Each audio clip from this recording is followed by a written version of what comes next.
여기서 도로 번역된 그 헬라어는 우리들도 잘 알고 있는 단어, 로고스라는 단어입니다. 좀 더 이렇게 직선적으로 번역을 하면은 말씀이라는 단어인데, 지금 이들이 문 앞에까지 꽉 움직일 수 없을 정도로 모여있는 이유가 바로 예수님의 말씀을 듣기 위해서 모였다는 것입니다. 이 갑자기 모여있는 무리 중에 돌발 상황이 생깁니다. 자, 집 구조상 이걸 뜯으면 안에 있는 사람들은 피해를 볼 수밖에 없는 사람인데도 불구하고 이 네 사람은 지금 이 수모를 각오하고서 이 중풍병자를 예수께로 달아내리고 있다는 것입니다. 자, 오늘날 우리들에게 필요한 게 바로 이 네 사람의 마음입니다. 이 한 사람을 주님께로 인도하기 위해서 온갖 수모를 겪을 그 준비가 되어 있는 사람, 내 아픔이나 내 수모는 돌아보지 않고 내 삶이 어떻게 어려워질지 이것을 돌아보지 않고 한 영혼 살리기에 내 삶을 올인할 수 있는 이 믿음이 필요하다는 것입니다. 정말 이들의 그 행동대로, 믿음의 행동대로 이 놀라운 일이 벌어집니다. 우리가 알고 있는 대로 이 중풍병자가 치유받았다는 것입니다. 자, 예수님이 계십니다. 집 안에 계십니다. 그런데 이 중풍병자는 들어갈 수 없습니다. 왜냐하면 이 주변에 사람들이 막고 있습니다. 여기에는 뭐 바리새인도 있을 테고 사두개인도 있겠죠. 꽉 차서 도저히 들어갈 수 없는 상황. 4명의 친구들.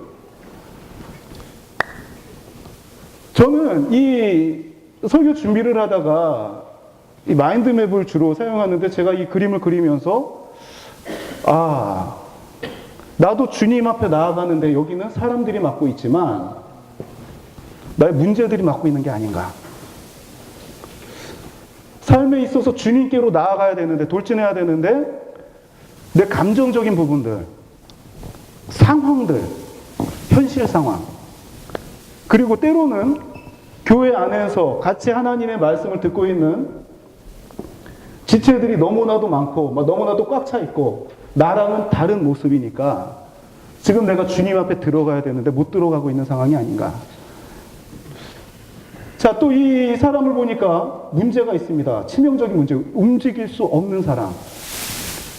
사람이 보통 시험에 들면 못 움직입니다. 아시죠? 교회 나오고 싶어도 못 나옵니다. 내 주님을 미워해서가 아니라 나오고 싶어도 못 나옵니다. 중풍병자 걸린 것처럼.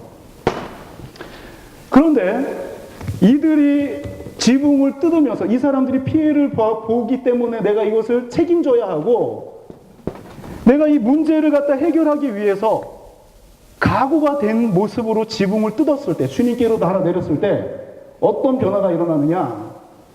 내 문제도 없어졌지만 놀라운 것은 여기 모인 사람들이 전부 다 내가 회복된 것처럼 하나님께 영광 돌리는 모습으로 바뀌었다는 것입니다. 왜 그곳의 율법학자인 서기관들이 그 마음이 힘들 정도로 죄사함을 받으라는 말씀을 하셨을까? 즉 자기의 경험을 가지고 주님 앞에 나온 사람들입니다. 이 경험을 내려놓지 못하니까 주님께서 하시는 말씀이 마음에 들어오는 것이 아니라 경험과 부딪혀서 지금 이 사람들은 복음을 듣기보다는 굉장히 마음이 힘들어진 상황입니다. 주님께서 죄사함을 받으라고 먼저 선포하신 이유는 중풍병자의 죄를 먼저 사함으로써 죄사함이라는 것이 인류에게 있어서 가장 크고 가장 중요한 문제임을 주님께서는 보여주고 계신다는 것입니다. 참, 이 요즘 청년들에게 제가 하고 싶은 말을 해야 되겠습니다. 죄를 가볍게 여기지 마십시오. 회개 기도는 단순히 잘못했다고 기도하는 게 회개 기도가 아닙니다. 회개라는 건 뭐냐면 내가 이쪽 길로 가다가 주님께서 잘못했습니다. 그러면 알겠습니다, 주님. 나는 이쪽 길을 끊고 뒤돌아서 다시 왔던 길 돌아가겠습니다. 내가 했던 생활이 반복되는 게 아니라 이걸 하면은 내가 다시는 이 행동을 안 하고 주님께서 원하시는 행동을 하겠습니다가 바로 회개 기도입니다. 죄처럼 중한 일이 없습니다. 이 주님께서도 이게 가장 시급한 문제이고 가장 무거운 문제이기 때문에 중풍병자를 향해서 죄사함을 받으라고 먼저 선포하신 것입니다. 예수님의 치유의 기적을 지켜본 사람들의 마지막 반응입니다. 여기까지 오기 전까지는 참나마도다 신성모독이로다 어찌 죄사함 하나님밖에 할 수 없는 죄사함을 저 청년이 말하고 있는가, 나는 이 분위기 너무 이상하다. 자, 마음이 복잡하고 막 힘들어졌지만 주님의 은혜가 한 사람에게 충만히 임했을 때, 그 믿음의 열매를 맺게 되었을 때 그곳에 발디딜 틈 없이 모였던 사람들 전체가 하나님께 영광 돌리는 모습으로 변화되었다는 것입니다. 자, 따라합시다. 한 사람의 회복이 공동체에 은혜를 끼친다. 삶에 잃었던 영역들이 회복될 때, 기도하지 못했던 사람이 기도하게 되고, 말씀의 영역에서는 중풍병자처럼 멈춰있던 사람이 회복되어가지고 말씀을 읽게 되고, 예배가 멈췄던 사람이 예배를 드리게 되고, 이 한 사람의 변화를 통해 함께 모인 사람들이 함께 하나님께 영광 돌리게 된다는 것입니다.